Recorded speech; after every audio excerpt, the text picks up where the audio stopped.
नमस्कार विद्यार्थी मित्रांनो, लेट्स कॉन्कर मॅथ्स या यूट्यूब चॅनलवरती तुमचे मनापासून स्वागत।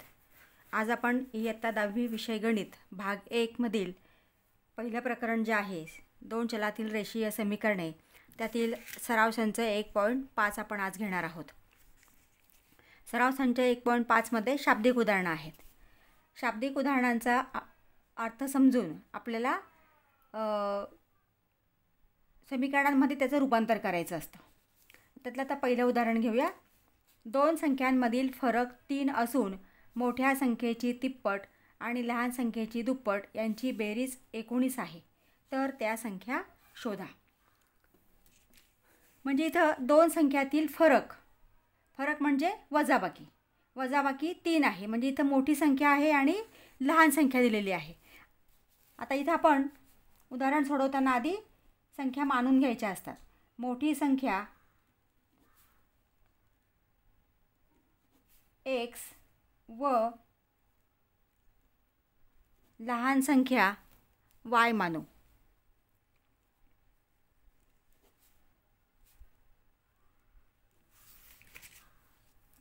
आता एक विधान वाचून त्या ठिकाणी आपल्याला गणिती रूपांतर करायचं आहे। दोन संख्यांमधील फरक 3 आहे। आता इथं फरक म्हणजे वजाबाकी। मोठी संख्या आपण x मानली आहे, लहान संख्या y मानली आहे, म्हणजे मोठ्या संख्येतनं आपल्याला लहान संख्या वजा करावी लागेल। म्हणून x वजा y बरोबर 3 हे समीकरण 1। आता मोठ्या संख्येची तिप्पट इथं आधी आपण लिहून घेऊया। मोठ्या संख्येची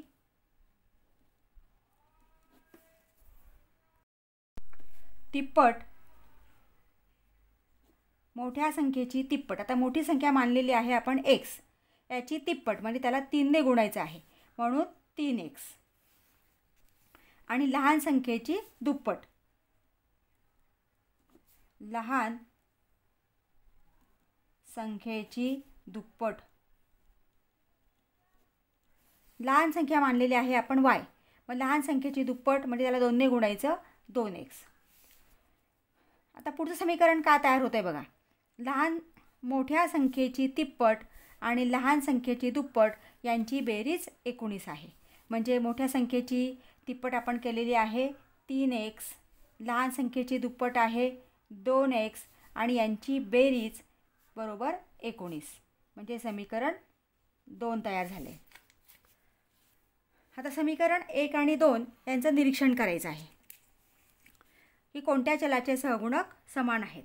आता अशा प्रकारची उदाहरणं सोडवण्यासाठी मी सराव संच 1.1 मधील गणितांचा व्हिडिओ अपलोड केलेला आहे, त्याची लिंक डिस्क्रिप्शन बॉक्समध्ये दिलेली आहे। तर तो व्हिडिओ बघून तुम्ही उदाहरणं कशी सोडवलेली आहेत याचा अभ्यास करू शकता। आता इथं कोणत्या चलाचे सहगुणक समान आहेत। इथं x चा सहगुणक 1 आहे, इथं 3 आहे, इथं 1 आहे, इथं 2 आहे, म्हणजे कुठल्या चलाचे सहगुणक समान नाहीत। तर आपल्याला सहगुणक आधी समान करून घ्यावे लागतील। आता आपण पहिल्या समीकरणाला जर इथं 2 ने गुणलं तिथं 2y होणार आहे, इथं 2y आहे, सॉरी इथं लहान संख्येची दुप्पट 2y आहे, इथं y आहे, म्हणजे समीकरण 1 ला आपल्याला 2 ने गुणावं लागेल। मग समीकरण 1 ला 2 ने गुणून आता समीकरण 1 मधल्या सगळ्या पदांना गुणायचं आहे, म्हणून x ला गुणलं 2x, वजा y ला 2 ने गुणलं वजा 2y, 3 ला 2 ने गुणलं 3 दुणे 6, समीकरण 3 तयार झालेलं आहे। मग समीकरण 1 वरनंच समीकरण 3 तयार होतं, म्हणून आता 1 चा विचार करायचा नाही तर 2 चा आणि 3 चा विचार करायचा आहे। आता इथं y चे सहगुणक समान झाले, चिन्ह भिन्न आहेत, म्हणजे चिन्ह वेगवेगळे आहेत। जर चिन्ह वेगवेगळे असतील तर त्या समीकरणांची बेरीज करायची, म्हणजे समीकरण 2 अधिक समीकरण 3,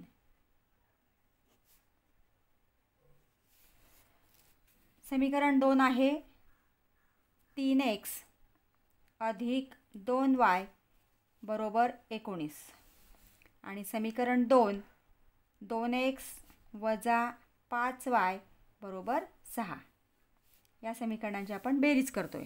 3x अधिक 2x बरोबर 5x अधिक y 2y 0. हे कॅन्सल झाले. बरोबर 19 आणि 6 25. आता आपल्याला एक्सची किंमत काढायची आहे. एक्स बरोबर हा 25 आहे तसाच त्याला हा 5 भागिले होणार आहे. 5 1 5 5 5 25 म्हणजे किती आलेला आहे 5. म्हणजे एक्स बरोबर 5.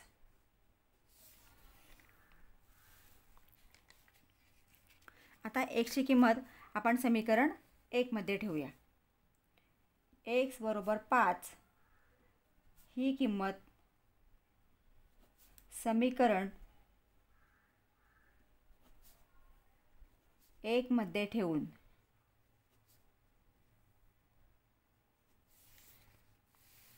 समीकरण 1 आहे x वजा y बरोबर 3. x वजा y बरोबर 3. आता एक्सच्या जागी आपल्याला 5 ठेवायचे आहेत म्हणून इथं 5 वजा y बरोबर 3. आता हा 3 आपण इकडे आणू आणि y तिकडे नेऊया. म्हणजे 5 हा अधिक 3 इकडे त्यांना वजा होणार आहे. 5 वजा 3 बरोबर हा y पलीकडे नेला तो ऋण आहे तो धन होणार आहे. म्हणजे इथं y आलं. मग 5मधनं 3 गेले 2 बरोबर y. म्हणजे yची किंमत आपल्याला मिळाली आहे 2. y बरोबर 2. x बरोबर 5 आणि y बरोबर 2. म्हणजे आपण x काय मानलं होतं तर मोठी संख्या आणि लहान संख्या y मानलं होतं. म्हणून त्या संख्या आहेत 5 आणि 2. म्हणून त्या संख्या 5 आणि 2 आहेत.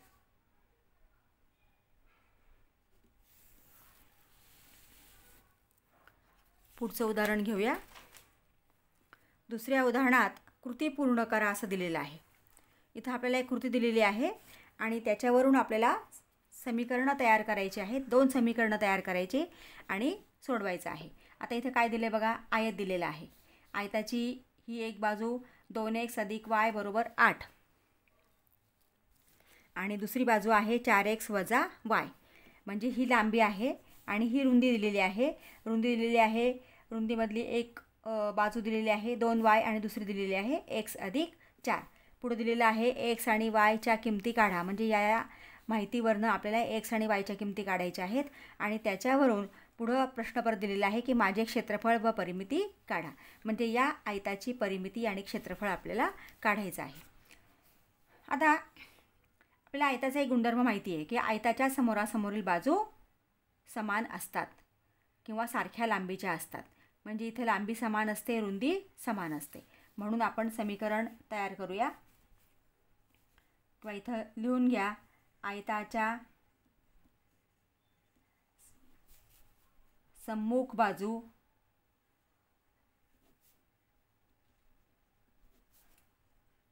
समान लांबीच्या असतात.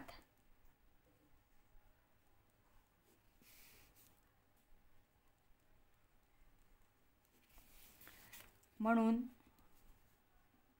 2x अधिक y अधिक 8 बरोबर पुढची लांबी दिलेली आहे 4x वजा y. आता हा 4x वजा y आपण इकडे घेऊया आणि 8 तिकडे नेऊया कारण x आणि y एका बाजूला येतील. म्हणून 2x अधिक y. आता हा वजा 4 बरोबर चिन्हाच्या अलीकडे येताना वजा होणार, अधिक 4x जो आहे तो वजा 4x होणार आहे आणि वजा y हा अधिक y होणार आहे बरोबर 8. आता हा अधिक 8 आहे तो इकडे त्यांना वजा 8 होणार आहे.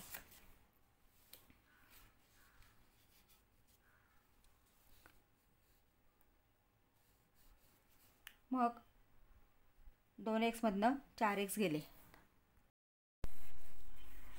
2x मधून 4x गेले म्हणजे 4x मधनं 2x गेले 2x आणि मोठ्या संख्येचं चिन्ह म्हणजे वजा 2x अधिक y आणि हा अधिक y म्हणजे 1 अधिक 1 2 झाले म्हणजे अधिक 2y बरोबर वजा 8. आता इथं प्रत्येक ठिकाणी 2 2 आहे म्हणजे 8ला पण 2ने भाग जातोय. समीकरणास 2ने भागून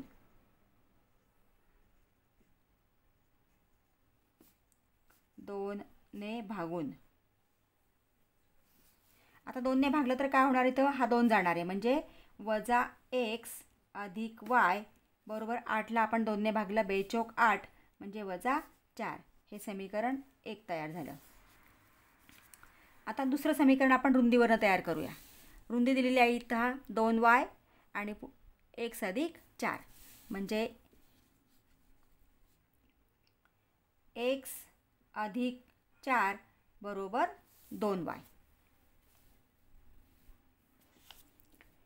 आता हा 2y इकडे घेऊया आणि 4 तिकडे नेऊया, म्हणजे x वजा 2y हा धन आहे, तो इकडे त्यांना ऋण होणार आहे, बरोबर हा धन 4 आहे तो ऋण 4 होणार आहे, म्हणजे x वजा 2y बरोबर वजा 4.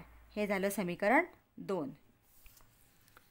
आता समीकरण 1 आणि 2च्या सहगुणकांचं निरीक्षण करायचं आहे. आता इथं 1चे सहगुणक समान आहेत, चिन्ह भिन्न आहे, म्हणजे इथं आपण या समीकरणांची बेरीज केली तर x कॅन्सल होणार आहे, म्हणजे x. आता समीकरण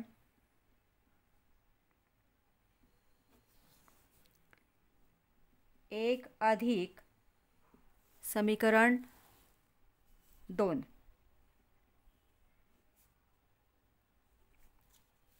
समीकरण 1 आहे वजा x अधिक y बरोबर वजा 4 आणि समीकरण 2 आहे x वजा 2y बरोबर वजा 4.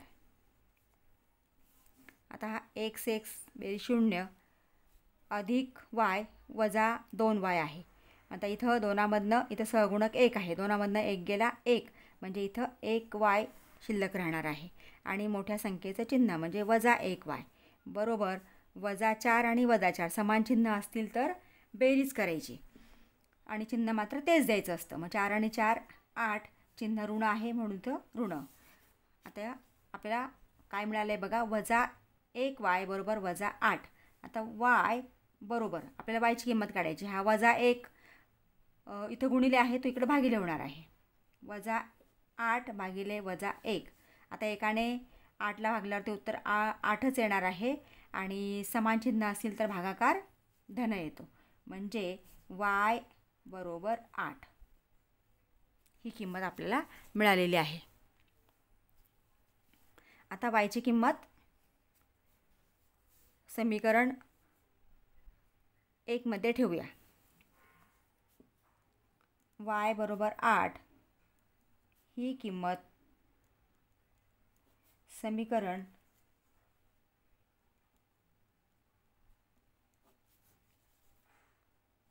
1 मध्ये ठेवून समीकरण 1 आहे वजा x अधिक y बरोबर वजा 4. आता वजा x अधिक y बरोबर वजा 4. आता yची किंमत आपण 8 ठेवली म्हणून वजा x अधिक 8 बरोबर वजा 4. मग वजा x बरोबर वजा 4. आता हा वजा 8 इकडे त्यांना अधिक 8 इकडे त्यांना वजा होणार आहे, कारण हा धन आहे, बरोबर चिन्हाच्या पलीकडे जाताना तो ऋण होतो, चिन्ह बदलतात, धन असेल तर ऋण होतो, ऋण असेल तर धन होतो, म्हणून वजा x. आता इथे सुद्धा समान चिन्ह आहेत तर त्यांची बेरीज करायची, 8 आणि 4 12 आणि आहे ते चिन्ह द्यायचं आहे, म्हणजे इथं ऋण 12. दोन्हीकडचं ऋण आपण कॅन्सल केलं तर x बरोबर आपल्याला किंमत मिळते आहे 12. x बरोबर 12 आणि y बरोबर 8. आता आपल्याला क्षेत्रफळ आणि परिमिती काढायची आहे, त्यासाठी आपल्याला लांबी आणि रुंदी काढावी लागेल. मग आयताची लांबी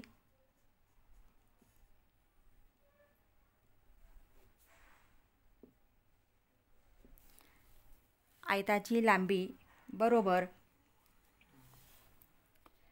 आता ही आपण वरची मोठी आहे खालची छोटी, आपण छोटी घेऊया, 4x वजा y बरोबर. आता xची किंमत आहे 12, xची किंमत 12 आणि yची किंमत 8 आहे, ती किंमत इथं ठेवूया आपण, म्हणून 4 गुणिले 12 4x म्हणजे 4 गुणिले x, xची किंमत 12 आहे म्हणून 4 गुणिले 12 वजा yची किंमत आहे 8 वजा 8. आता इथं 12 चोक 48 आणि 12 चोक 48 वजा 8, 48 वजा 8 बरोबर आयताची लांबी मिळालेली आहे आपल्याला आता 40. 48 8 गेले 40. तर आयताची रुंदी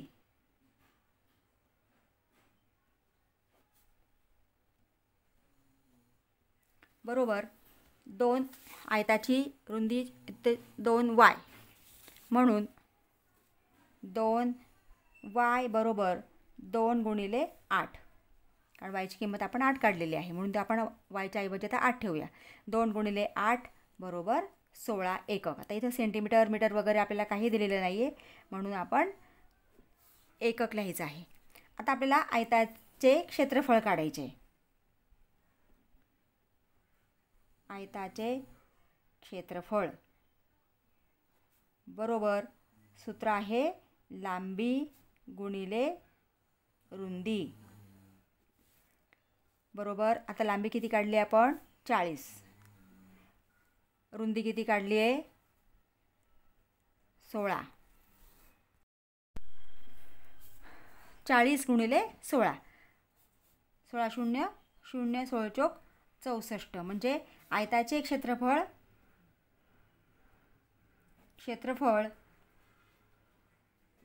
बरोबर 640 चौरस एकक. आता पुढचं आपल्याला काढायचं आहे आयताची परिमिती. आयताची परिमिती बरोबर सूत्र आहे 2 कंसात लांबी अधिक रुंदी बरोबर 2 कंसात लांबी आपण काढलेली आहे 40 अधिक रुंदी काढलेली आहे 16 बरोबर 2 कंसात 40 अधिक 16 56 म्हणजे आयताची परिमिती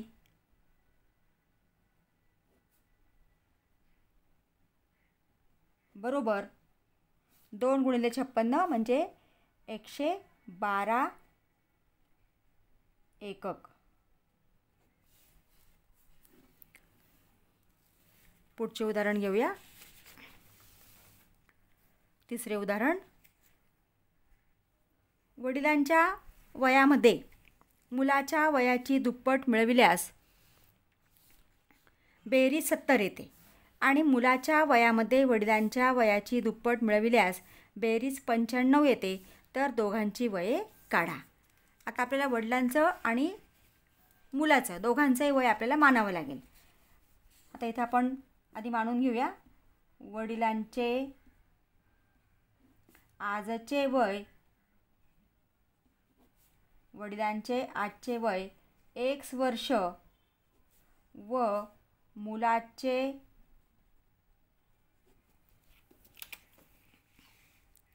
आजचे वय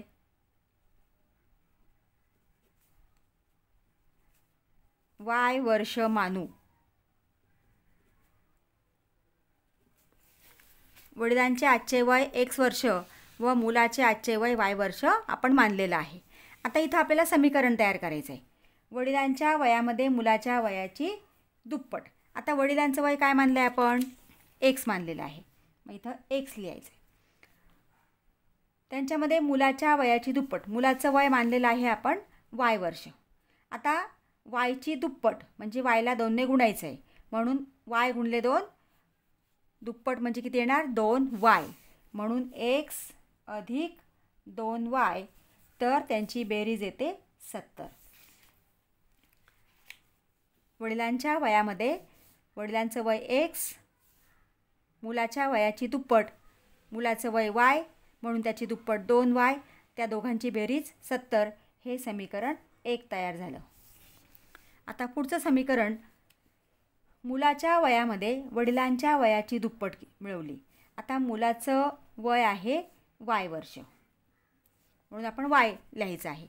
y वर्ष आणि मुलाच्या वयामध्ये वडिलांच्या वयाची दुप्पट. वडिलांचं आजचं वय मानलेलं आहे आपण x, त्याची दुप्पट 2x म्हणून अधिक 2x मिळविल्यास बेरीज 95 येते बरोबर 95. परंतु इथं आपल्याला आता प्रथम इथं आपण पहिल्या समीकरणात x घेतला आहे, नंतर y घेतला आहे, त्याच क्रमाने आपल्याला इथं हे समीकरण लिहून घ्यावं लागेल. म्हणून आपण 2x अधिक y बरोबर 95. डाव्या बाजूलाच फक्त आपण त्यांची जागा बदललेली आहे. 2x अधिक y बरोबर 95 म्हणजे समीकरण 1 x अधिक 2y बरोबर 70 आणि समीकरण 2 तयार झालेलं आहे 2x अधिक y बरोबर 95. आता इथं चलांचं निरीक्षण करायचं आहे की कोणत्या चलाचे सहगुणक समान आहेत. आता इथं कुठल्याच चलाचे सहगुणक समान नाहीत, कारण इथं x अधिक 2y आहे. इथं yचं आपण बघितलं तर इथं x 1 आहे, इथं सहगुणक 2 आहे, इथं 2 आहे, इथं 1 आहे. आता समीकरण 1ला आपण 2ला जर आपण इथं 1ला जर आपण 2ने गुणलं तर इथं 1चे सहगुणक समान होत आहेत. इथं आपण 2ने गुणलं तर yचे सहगुणक समान होतात. तुम्ही कोणत्याही समीकरणाला गुणून सहगुणक समान करू शकता. आता आपण समीकरण 1ला 2ने गुणूया. समीकरण 1 गुणिले 2. समीकरण 1ला 2ने गुणून. आता समीकरण 1ला 2ने गुणायचं आहे म्हणजे सगळ्या पदांना गुणायचं. म्हणून xला 2ने गुणलं 2x अधिक 2ला 2yला 2ने गुणलं 4y आणि 70 गुणिले 2 140. समीकरण 3 तयार झालं. आता 1 पासून 3 तयार झालेलं आहे म्हणून समीकरण 2 आणि समीकरण 3चा विचार करायचा आहे. आता सहगुणक समान झाले, चिन्ह समान आहेत म्हणून यांच्यात आपल्याला वजाबाकी करावी लागेल. चिन्ह समान असतील तर वजाबाकी करायची. मग समीकरण 3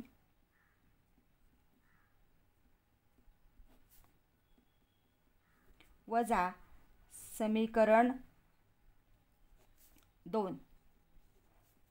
आता समीकरण 3 आहे 2x अधिक 4y बरोबर 140.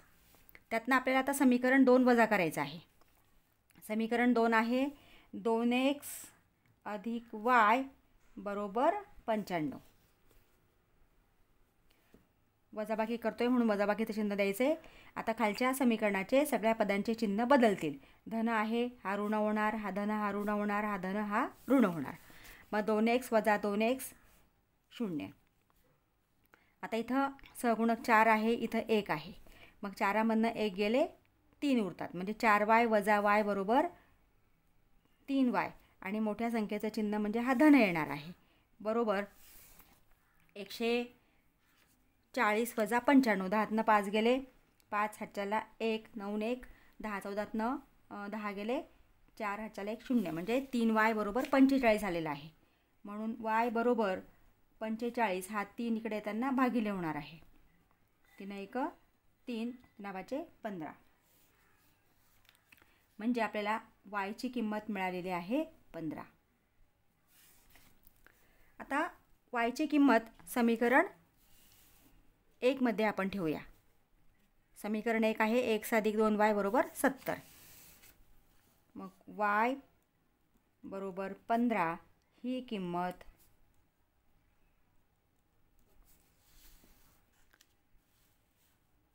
समीकरण 1 मध्ये ठेवून आता समीकरण 1 आहे x अधिक 2y बरोबर 70. आता yच्या जागी आपल्याला 15 ठेवायचे आहेत. y बरोबर 15 आहे. आता इथं x अधिक 2 गुणिले 15 बरोबर 70. मग x अधिक 15 दुणे 30 बरोबर 70. मग x बरोबर आता x आहे तसाच 70 आहे तसाच हा अधिक 30 इकडे त्यांना वजा होणार आहे. वजा 30 म्हणजे x बरोबर 30मधनं 70 गेले 40 म्हणजे xची किंमत मिळालेली आहे आपल्याला 40. आता आपण काय मानलं आहे ते बघूया. x बरोबर 40. x आपण काय मानलेलं आहे वडिलांचे वय आणि y काय मानलेलं आहे मुलाचे वय. म्हणजे वडिलांचे वय आपल्याला मिळालेलं आहे 40 वर्ष आणि मुलाचे वय मिळालेलं आहे 15 वर्ष. मग इथं खाली उत्तर लिहायचं आहे. वडिलांचे आजचे वय वडिलांचे आजचे वय बरोबर 40 वर्ष. मुलाचे आजचे वय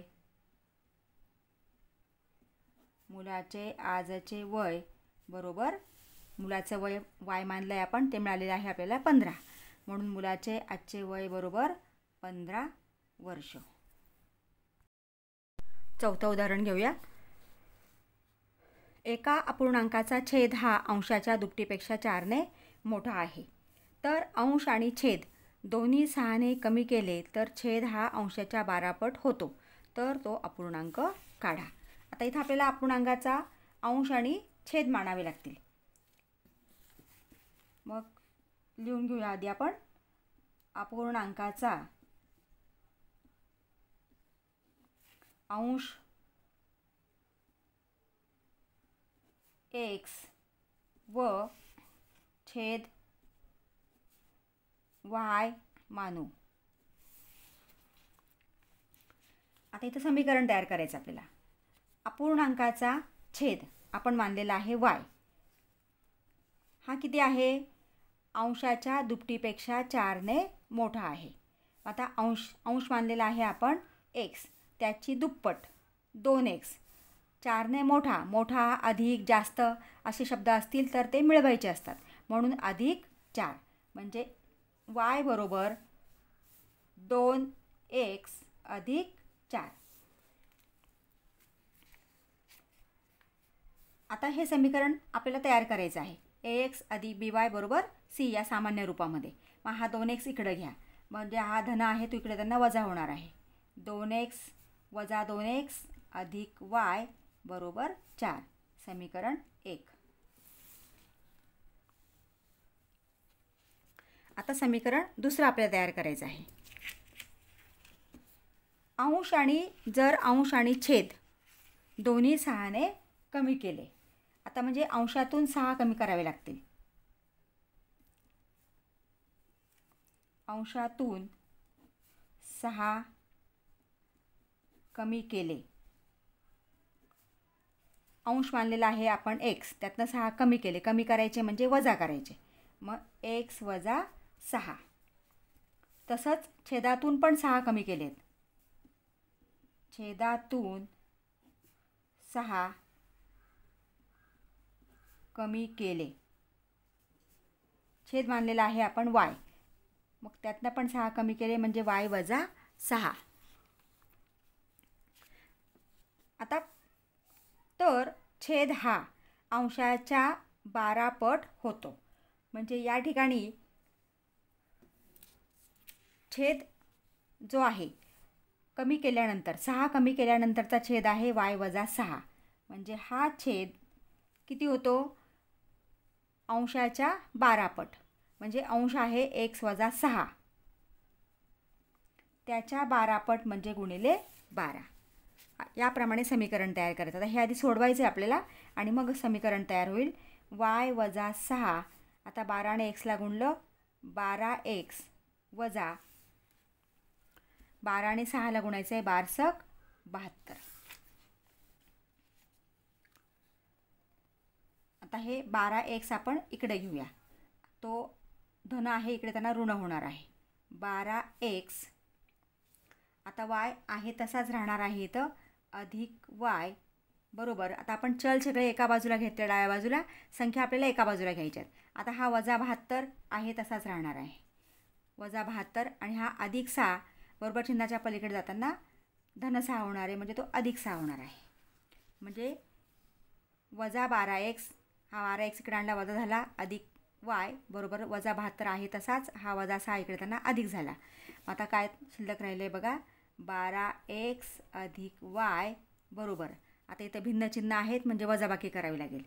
तर 72मधनं 6 गेले 66 आणि मोठ्या संख्येचं चिन्ह म्हणजे वजा 66. हे झालं समीकरण 2.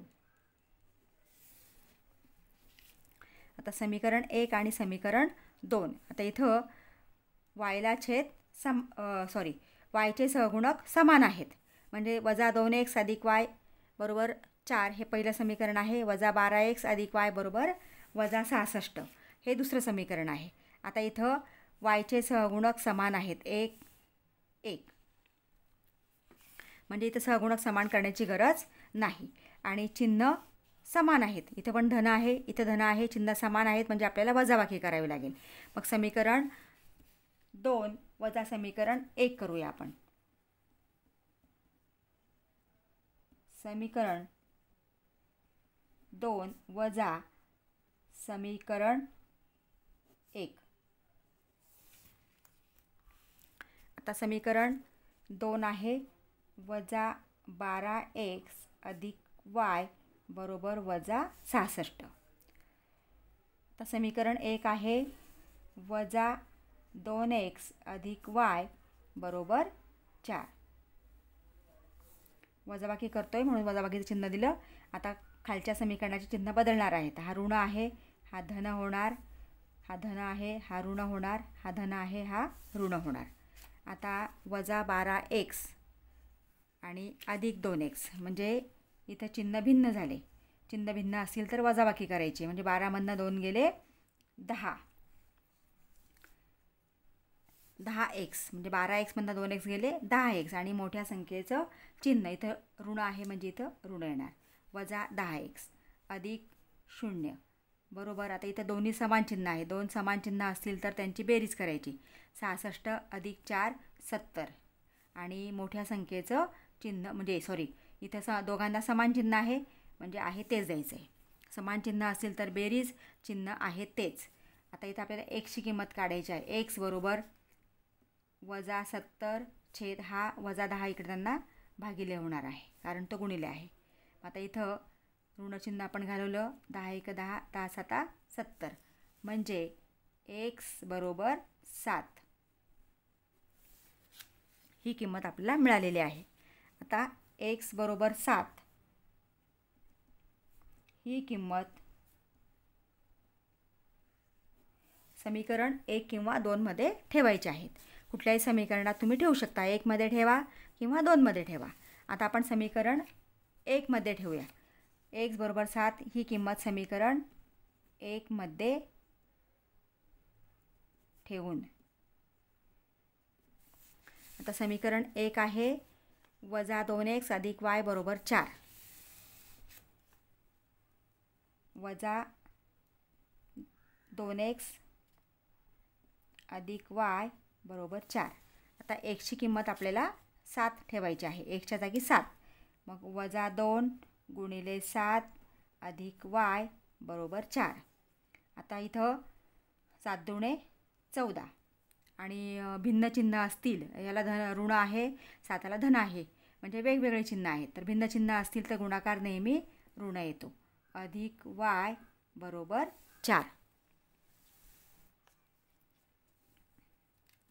आता हा y आहे तसाच 4 आहे तसाच त्या जागी लिहा आणि ऋण 14 इकडे येताना धन होणार आहे. बरोबर चिन्हाच्या पलीकडे जाताना चिन्ह बदलतं म्हणून तो अधिक 14 होईल. म्हणजे y बरोबर 4 अधिक 14 18. म्हणजे आपण x आणि y मानलेले होते. आता काय मानले होते बघा आपण. अपूर्णांकाचा अंश आपण x मानला होता आणि छेद आपण y मानला होता. मग आता अपूर्णांकाचा अंश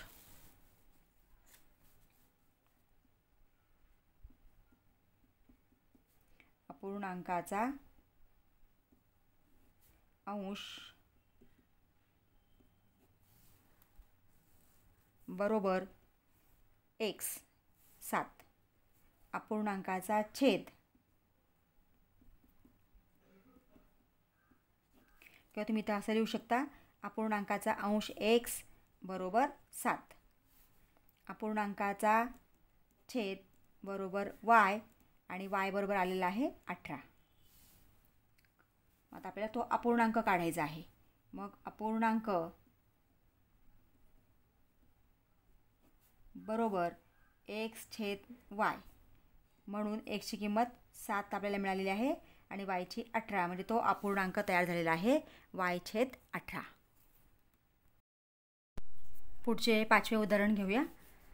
10 टनांची क्षमता असणाऱ्या मालवाहू ट्रकमध्ये ए आणि बी अशा 2 विशिष्ट वजनाच्या पेट्या भरलेल्या आहेत. जर ए प्रकारच्या 150 पेट्या व बी प्रकारच्या 100 पेट्या भरल्या तर ट्रकची 10 टनांची क्षमता पूर्ण होते. जर ए प्रकारच्या 260 पेट्या भरल्या तर तो ट्रक त्याच्या 10 टनांच्या पूर्ण क्षमतेने भरण्यास बी प्रकारच्या 40 पेट्या लागतात. तर प्रत्येक प्रकारच्या पेटीचे वजन किती?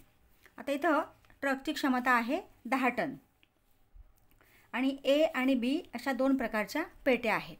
तर इथं आपल्याला प्रत्येक पेटीचं वजन काढायचं आहे. म्हणजे आपल्याला ए आणि बी प्रकारच्या पेटीचं वजन, एका पेटीचं वजन आपल्याला मानावं लागणार आहे. मग ए प्रकारच्या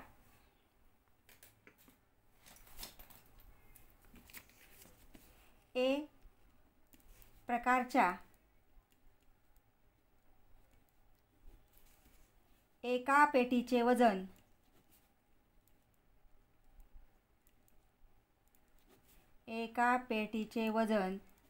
x टन व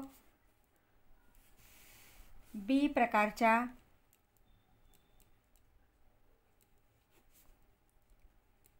एका पेटीचे वजन y टन मानू. आता ए प्रकारच्या किती पेट्या आहेत? 150 आणि बी प्रकारच्या 100. मग एका पेटीचं वजन x टन आहे. तर 150 पेट्यांचं वजन किती येणार आहे? 150 x. मग आता इथं ए प्रकारच्या 150 पेट्यांचे वजन बरोबर 150 x आणि बी प्रकारच्या 100 पेट्यांचे वजन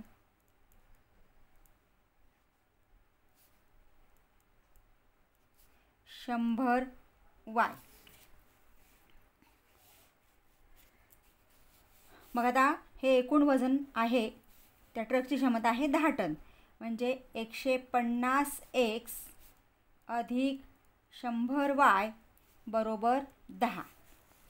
तर इथं प्रत्येक संख्येला 10 ने भाग जातोय. मग आपण समीकरणाला 10 ने भागून टाकूया. समीकरणास 10 ने भागून आता 150ला 10 ने भागलं तर या ठिकाणी काय येणार आहे?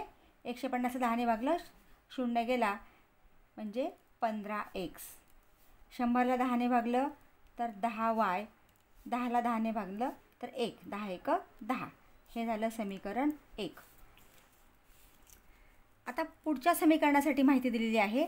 ए प्रकारच्या 260 पेट्या भरल्या तर तो ट्रक 10 टनांच्या क्षमतेने भरण्यासाठी बी प्रकारच्या 40 पेट्या लागत आहेत.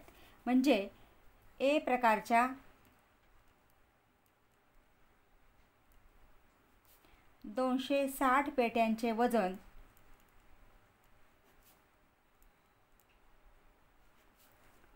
बरोबर 260 x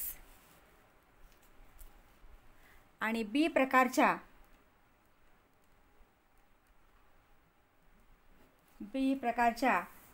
40 पेट्यांचे वजन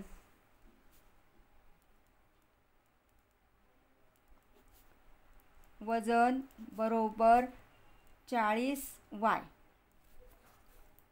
आता 260 x अधिक 40y बरोबर 10 टन. आता इथे सुद्धा 10 ने भाग जातोय. आपण 10 ने भाग देऊया. समीकरणास 10 ने भागून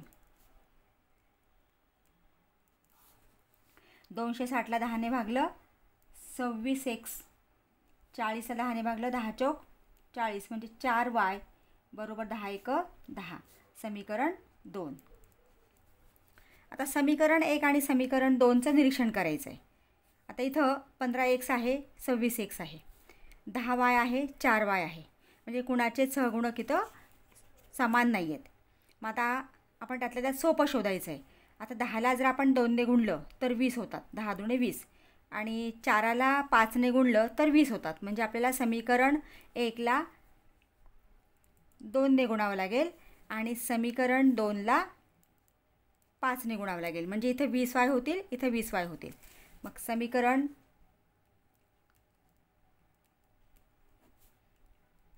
1ला 2ने व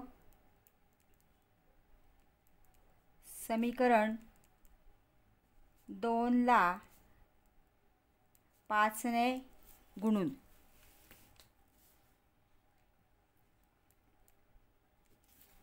आता समीकरण 1ला आपल्याला 2ने गुणायचं आहे. मग 15 दुणे 30 प्रत्येक पदाला गुणायचं असतं. हे आता तुम्हाला माहिती आहे.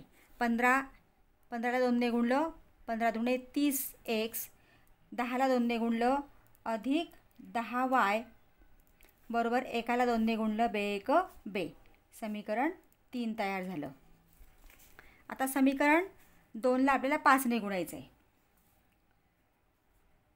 मग 26 गुणिले 5, 26 पाचा 130x अधिक 4 पंचे 20y बरोबर 5 1 5. समीकरण 4 तयार झालं.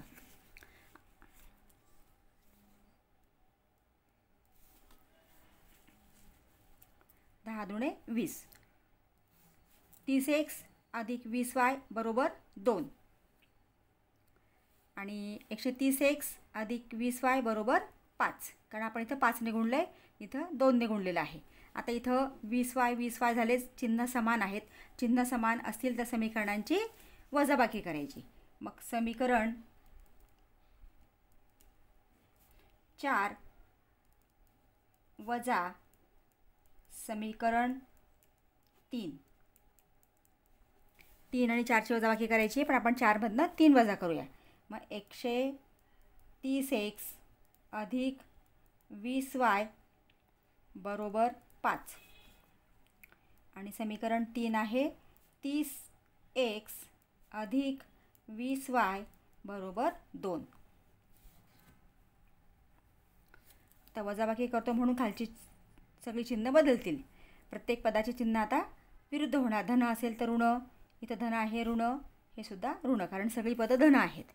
मग 130मधनं 30 गेले, 100 उरले. 100x अधिक 20y वजा 20y 0 बरोबर 5मधनं 2 गेले 3. आता आपल्याला xची किंमत काढायची, म्हणून x बरोबर हा 100 इकडे येताना भागिले होणार आहे, 3/100 होईल. ही मिळाली आपल्याला xची किंमत. आता ही xची किंमत आपल्याला समीकरण 1 किंवा 2मध्ये ठेवायची आहे. कोणत्याही समीकरणामध्ये तुम्ही ठेवू शकता. x बरोबर 3/100 ही किंमत समीकरण 1मध्ये ठेवून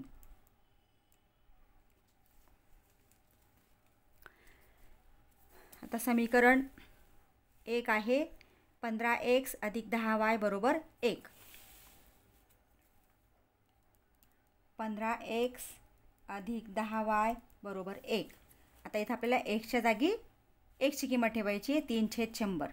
मग 15 गुणिले xची किंमत 3/100 अधिक 10y बरोबर 1. आता इथं आपण गुणाकार करूया. 15 त्रिक 45, 45/100 अधिक 10y बरोबर 1.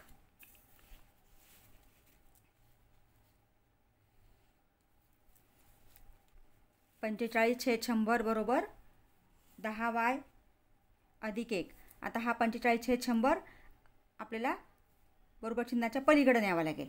आता 10y आहे तसाच बरोबर 1 वजा. आता 45/100 हा धन आहे, तो इकडे त्यांना ऋण होणार आहे. 45/100. आता या ठिकाणी हा 1/1 आहे, वजा 45/100. म्हणजे इथं छेद असताना काहीच नाही, म्हणजे आपण 1 घेतला. मग 10y 100×1 कारण हे विषमछेद अपूर्णांक आहे. तिथे 1 आहे छेद, इथं 100 आहे. मग विषमछेद अपूर्णांकांची बेरीज वजाबाकी आपण ज्या नियमानुसार करतो तिरकस गुणाकार करून, त्याप्रमाणे आपल्याला आता हे सोडवायचं आहे. मग 100×1 वजा 45×1 आणि 100×1 खाली छेदस्थानी दोन्ही छेदांचा गुणाकार असतो. आता ही वजाबाकी आपण केली तर 100 वजा 45, 100 45 गेले 55 उरतात, 55/100 म्हणजे 10y बरोबर 55/100 आलेला आहे. म्हणून आता हा 10 गुणिले आहे तो इकडे त्यांना भागिले होणार आहे. म्हणजे y बरोबर 55/100 गुणिले 1/10. म्हणून y बरोबर 55 55 आणि 100 गुणिले 10,000. म्हणजे ही मिळालेली आहे आपल्याला आता वायची किंमत. एक्सची किंमत मिळालेली आहे 3/100 आणि वायची किंमत मिळालेली आहे 55/1000. आता आपल्याला जे आपण मानलेलं आहे ए प्रकारच्या एका पेटीचे वजन x टन. आता आपण हे वजन जे होतं ते टनामध्ये मानलेलं होतं आणि आपल्याला इथं अपूर्णांक मिळालेला आहे. एक्स बरोबर 3/100 आणि वाय बरोबर 55/1000. आता आपण हे किलोग्राममध्ये करूया. आता 1 टन म्हणजे 1000 क्विंटल. 1 टन म्हणजे 1000 क्विंटल. म्हणून आपल्याला इथं क्विंटलमध्ये हे सोडवायचं आहे. तर ए प्रकारच्या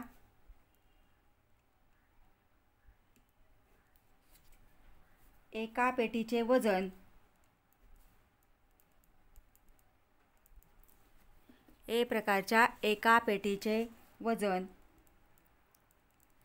बरोबर 3/100 गुणिले 1000.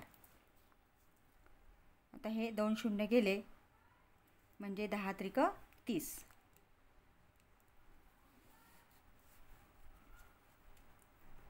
आणि बी प्रकारच्या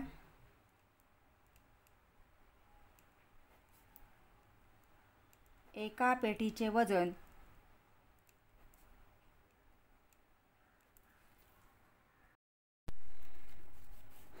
एक टन म्हणजे 1000 किलोग्रॅम. म्हणजे या ठिकाणी आपण म्हणून आपण 1000ने गुणलेलं आहे. 3/100 गुणिले 1000. इथं आपण 2 शून्य घालवले आणि 10×30 किलोग्रॅम. आता बी प्रकारच्या एका पेटीचे वजन बरोबर y आहे आणि वायची किंमत आलेली आहे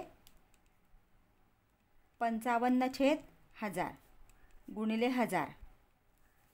हे 1000 कॅन्सल केले बरोबर 55 किलोग्रॅम.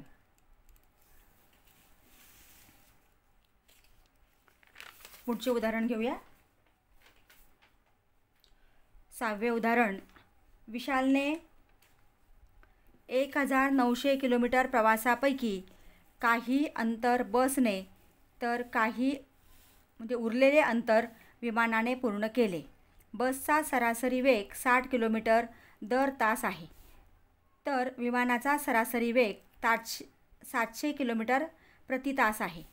जर हा प्रवास त्याने 5 तासात पूर्ण केला असेल तर विशालने बसने किती किलोमीटर प्रवास केला. आता विशालने या ठिकाणी काही अंतर बसने आणि काही अंतर विमानाने असं एकूण 1900 किलोमीटर प्रवास केलेला आहे. मग आता आपल्याला फक्त बसने किती किलोमीटर प्रवास केला ते काढायचं आहे. परंतु मानताना मात्र आपल्याला विशालने बसने किती किलोमीटर प्रवास केला आणि विमानाने किती किलोमीटर केला ते मानावं लागेल.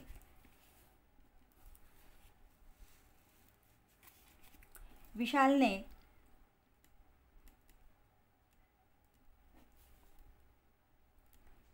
बसने x किलोमीटर प्रवास केला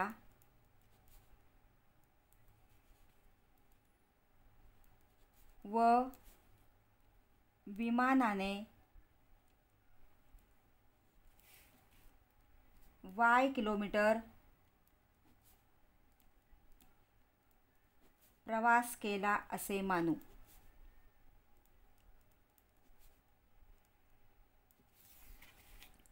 आता बसने x किलोमीटर केला आणि विमानाने y किलोमीटर केला आणि एकूण केलेला आहे 1900. म्हणजे पहिलं समीकरण आपल्याला मिळतं आहे x अधिक y बरोबर 1900. समीकरण 1. आता बसने जो प्रवास केलेला आहे त्याला किती वेळ लागला ते आपल्याला काढायचं आहे. मग बसने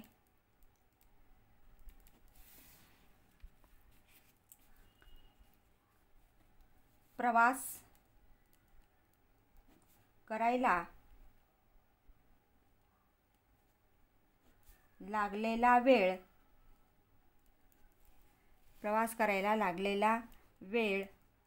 बरोबर, आता याचं सूत्र आहे वेळ बरोबर अंतर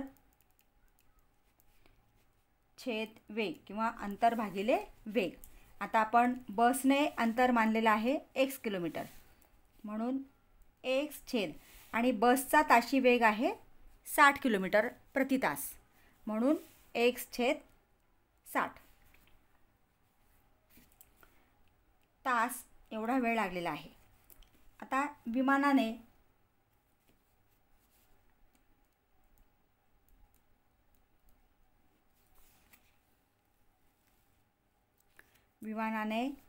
प्रवास करायला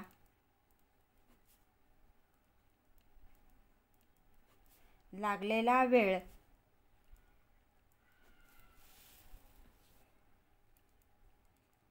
बरोबर पुन्हा तेच अंतर भागिले वेग. आता अंतर आपण काय मानलेलं आहे y मानलेलं आहे, म्हणून y छेद वेग काय आहे विमानाचा वेग 700 किलोमीटर प्रति तास, म्हणजे y छेद 700 तास. आणि एकूण तास लागलेले आहेत 5 तास. 5 तासात पूर्ण प्रवास केलेला आहे.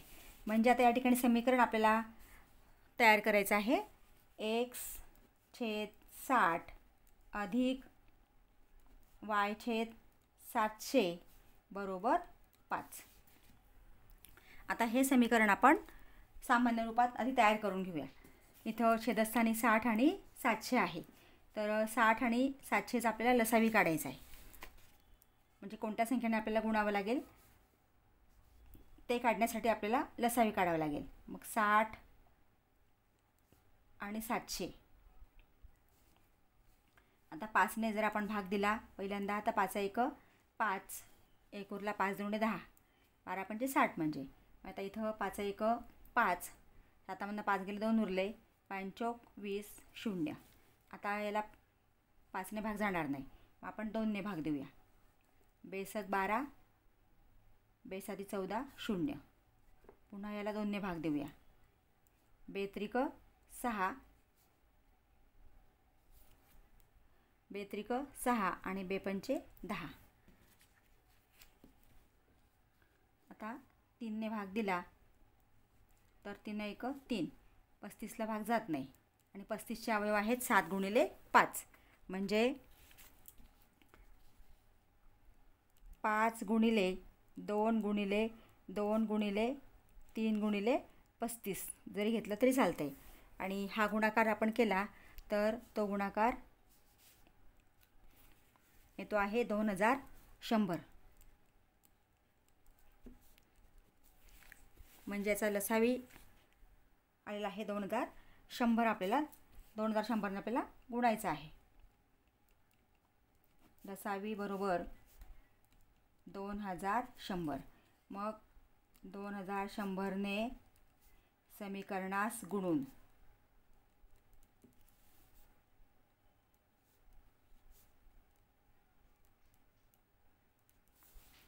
2100ने समीकरणास गुणून. आता इथं प्रत्येक पदाला 2100ने गुणायचं आहे. मग 2100 गुणिले x छेद 60 अधिक 2100 गुणिले y छेद 700 बरोबर 2100 गुणिले 5. आता इथं आपण भाग दिला तर 6ने भाग देऊया. शून्य आपण घालवला, 6 1 6, 6 त्रिक 18, 21 पुन्हा 18 गेले, 3 उरले, 6 पंचे 30. आता हे 2 शून्य आपण घालवले, 7 1 7, 7 त्रिक 21, म्हणजे 35 गुणिले x, 35x समीकरण आपल्याला मिळते बघा. 35x अधिक 3 गुणिले y, 3y बरोबर 21 पाचा 105 आणि हे 2 शून्य. हे झालं समीकरण 2. आता समीकरण 1 आहे x अधिक y बरोबर 1900 आणि समीकरण 2 आपल्याला मिळालेलं आहे 35x अधिक 3y बरोबर 10500. आता इथं एक्सचाही सहगुणक समान नाही आहे आणि वायचाही सहगुणक समान नाही आहे, पण इथं वायचा सहगुणक 1 आहे. याला जर आपण 3ने गुणलं तर वायचे सहगुणक समान होत आहेत, म्हणजे आपल्याला समीकरण 1ला 3ने गुणावं लागेल.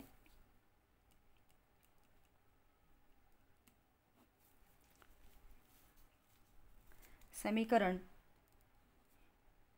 1ला 3ने गुणून मग समीकरण 1 आहे x अधिक y बरोबर 1900.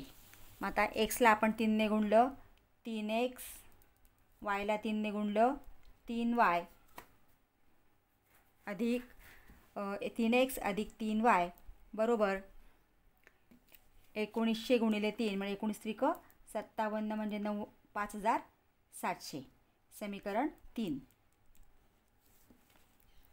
आता समीकरण 2 आणि समीकरण 3 यांचं आपण निरीक्षण केलं तर वायचे सहगुणक समान झाले, चिन्ह समान आहेत, म्हणजे आपल्याला इथं या समीकरणांची वजाबाकी करावी लागेल.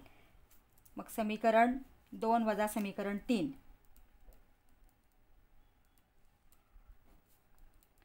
समीकरण 2 वजा समीकरण 3. समीकरण 2 आहे 35x अधिक 3y बरोबर 10500 आणि समीकरण 3 आहे 3x अधिक 3y बरोबर 5700. वजाबाकी करायची म्हणून आता सगळ्यांची चिन्ह बदलतील, धन असेल तर ऋण होतील. इथं सगळी पदं धन आहेत म्हणून सगळी पदं ऋण होतील.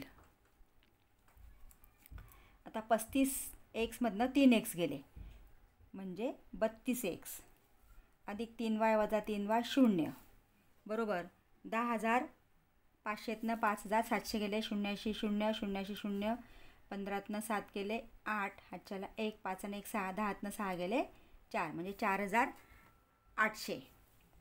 आता आपल्याला एक्सची किंमत काढायची आहे. मग एक्स बरोबर हा 32 इकडं भागिले होणार आहे, 4800 भागिले 32. आता इथं डायरेक्ट भाग देता आला तर ठीक, नाही तर 16ने आपण भाग देऊया. 16 दुणे 32, 16 त्रिक 48 बरोबर.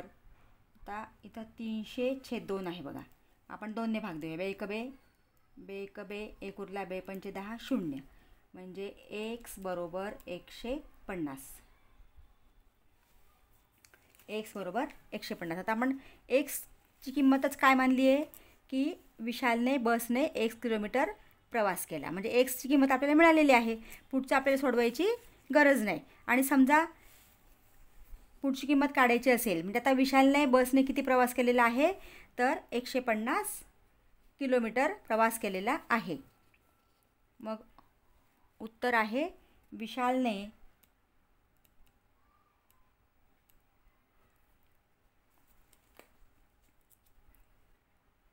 बसने 150 किलोमीटर प्रवास केला. एवढंच उत्तर आपल्याला काढायचं आहे. पण समजा आपल्याला विमानाने प्रवास विचारलेला असेल तर एक्सची किंमत तुम्ही समीकरण 1मध्ये जर टाकली तर तुम्हाला इथं 1900 मधनं 150 वजा केले की तुम्हाला विमानाने केलेला प्रवास मिळणार आहे. परंतु इथं आपल्याला बसने विचारलेलं आहे म्हणून आपण एवढंच उदाहरण हे सोडवलेलं आहे. विद्यार्थी मित्रांनो, अजूनही तुम्ही चॅनलला सबस्क्राईब केलं नसेल तर प्लीज चॅनलला सबस्क्राईब करा, बेल आयकॉन प्रेस करा, म्हणजे पुढच्या व्हिडिओचे नोटिफिकेशन तुम्हाला लगेच मिळतील. आणि व्हिडिओला लाईक करा आणि व्हिडिओ आपल्या